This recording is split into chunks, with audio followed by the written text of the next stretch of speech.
Samajwadi party पूरी तरह तैयार है और जब जनता ही चुनाव लड़ रही हो तो पार्टी को ज़्यादा और कुछ करना नहीं।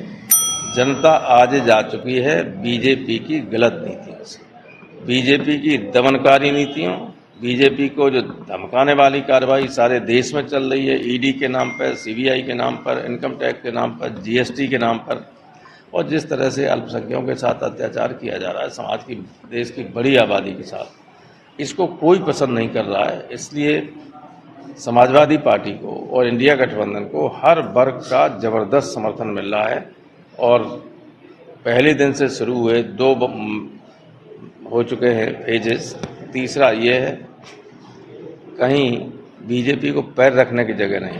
भाग्यशाली वो होगा जो बीजेपी का कोई जीत जाए कहीं इन फेजेस में, कहीं जीतने वाला नहीं।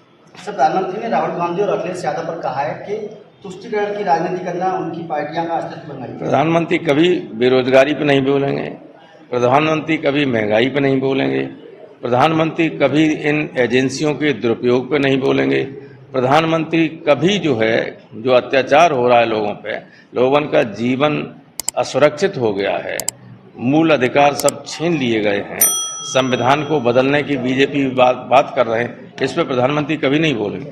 प्रधानमंत्री इस सूद पर बोल ही नहीं सकते। सर, प्रधानमंत्री ने कहा कि 2014 से पहले कांग्रेस को सपा सरकार में कई शहरों में आतंकवादियों के 3% थे। 14 में देश पर जो लोन था कुल 15-16 प्रधानमंत्री हुए, पंडित नेहरू से लेके मनमोहन सिंह जी तक, उनके कार्यकाल में जितना देश पर विदेशी कर्ज था वो 10 साल में 5 गुना हो गया।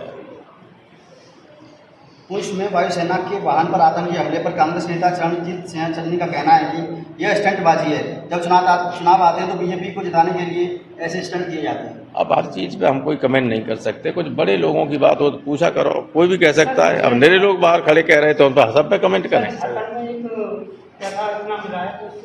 क्या झारखंड में एक मंत्री के आवास पर पैसा मिला है?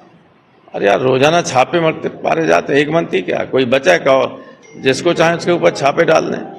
पूर्व कांग्रेस नेता आचार्य प्रमोद कृष्णन कहते हैं कि 4 जून के बाद कांग्रेस 2 हिस्सों में बंटने वाली है, कांग्रेस राहुल गांधी और कांग्रेस की प्रियंका गांधी। ऐसा है, अब हम प्रमोद कृष्णन के बारे में क्या कहें, आप कोई नहीं जानते, मैं उनकी जन्मपत्री तक जानता हूँ। छोड़िए, कल तक कांग्रेस के थे, कल तक अपने घरों पर सब नेताओं को बुलाते थे, मैं ही कभी नहीं गया, और तो सब गई, अब चले गए बीजेपी में। अभी उन्हें ये उम्मीद थी कि कांग्रेस बीजेपी ने राज्यसभा में भेज देगी, बीजेपी खत्म हो जाएगी, बेकार प्रमोद कृष्ण फिर ढूंढते फिरेंगे सलमान खुर्शीद वगैरह को, भाई हमें वापस